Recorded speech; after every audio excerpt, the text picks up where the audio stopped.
Good evening, everybody, and welcome to Tucker Tonight. I'm Brian Kilmeade, and unless you know differently, I'm going to be filling in for Tucker for the entire hour. Meanwhile, more and more Democrats are taking turns sticking a knife in the fallen Clinton dynasty, so to speak. As a wave of sexual harassment scandals engulfs Washington today, even top liberals are taking their turns, putting a knife in Bill and Hillary Clinton for their handling of the former president's sex scandals. Here, for example, is what former HHS Secretary Kathleen Sebelius said to David Axelrod on his podcast.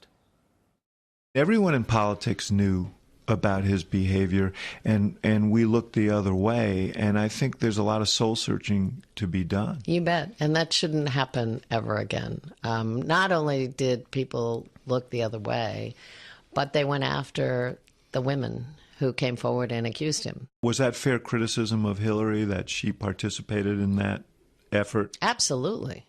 I think it's very fair. Now's the courage.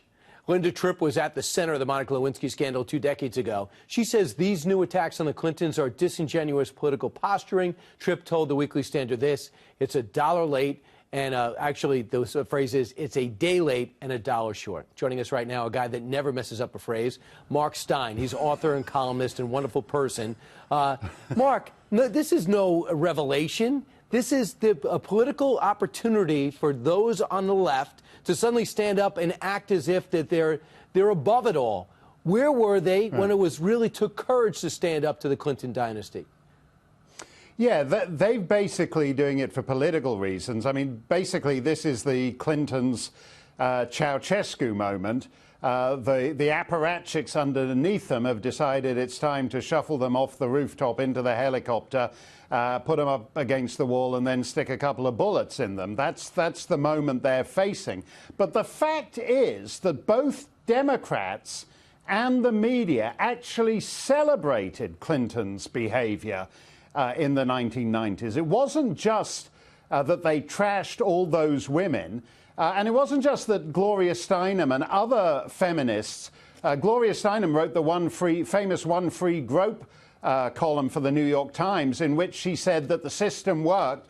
Bill Clinton had made an improper suggestion to Paula Jones and actually dropped his trousers, but that he took no for an answer. And so, as Gloria Steinem saw it, the system had in fact worked. But it went beyond that, in that a whole bunch of so-called liberal progressives celebrated Clinton's behavior. All kinds of famous feminists like Katie Roiphe and Nancy Friday and Erica Jong all said how pleased they were to have a man who, unlike those uptight Republicans, wasn't so sexually insecure that he needed to fire off rockets at every third world country on earth. They thought Clinton was sexy, and they thought his appetites made him sexy rather than a predator. It's been an extraordinary shift across 2 decades in their thinking about that. It's amazing the way you can remember 1996 and 98. This is coming back to me as you say it.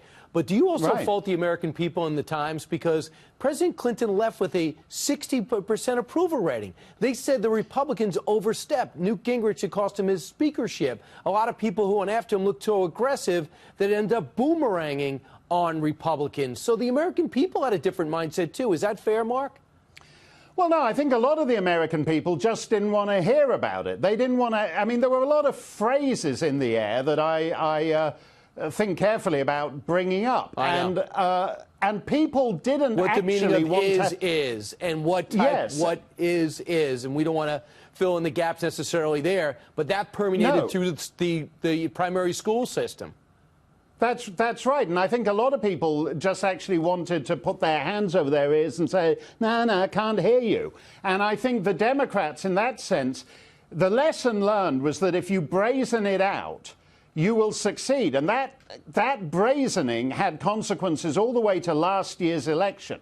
Because the only reason Hillary Clinton was a presidential candidate is because of the deal she did with Bill Clinton in 1998 and 1999, that if she didn't do what most self-respecting women would do and walk out on that guy, there would be a reward for her in the shape of a Senate seat in a state she'd never lived in, which led to her becoming Secretary of State, which led to her becoming presidential nominee. But the fact of the matter is that feminists threw away 40 years of hard work by standing by Bill Clinton. There was the famous Nina Burley line in that she'd gladly perform various services on him in exchange for keeping abortion legal. In other words, to the liberal progressives, 20 years ago, the end justified the pants dropping. And you can't blame Harvey Weinstein and Al Franken and all the other guys for learning the lesson of that. Right. I think it's ends justifies the means, but the pounds, I see the insertion there. So, Mark. Yeah, I got that phrase wrong just like you did at the top of the hour, All right, Brian. listen, you don't have to keep bringing up my mistakes. I'm probably not going to make another one until at least 2020. Mark, so let's game plan this out. Hillary Clinton's not going anywhere. And Philip Reines, the longtime aide, went back at Kristen Gillibrand, the senator who really looked at Hillary Clinton as a mentor. She took Hillary Clinton's seat. When she called out Hillary Clinton, Philip Reines went back. So the Clinton camp went back at those attacking her. Are we going to see a Democratic civil war? And then who will be left standing at the end?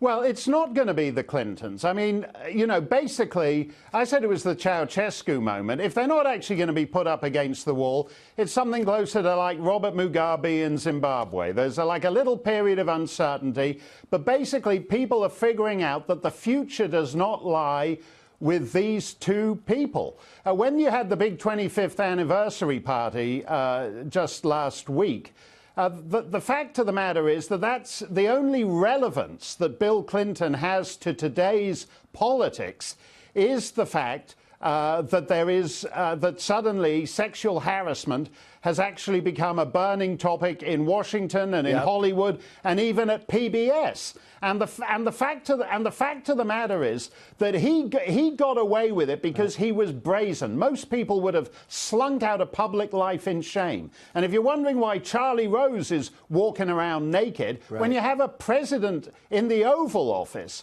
who is a serial predator, why shouldn't some schlub of a host at PBS think he can get away with it too?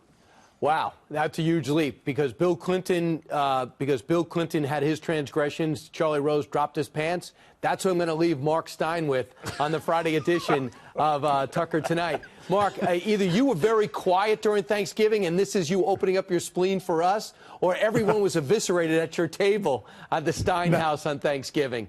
No, sorry. I'm a fortnight late and a farthing short, Brian. I think that's the phrase you were looking for. All right. Hey, enough phrases for today. Mark Steyn, for the power vested in me, you can go about your weekend now. Thank you. Thank you.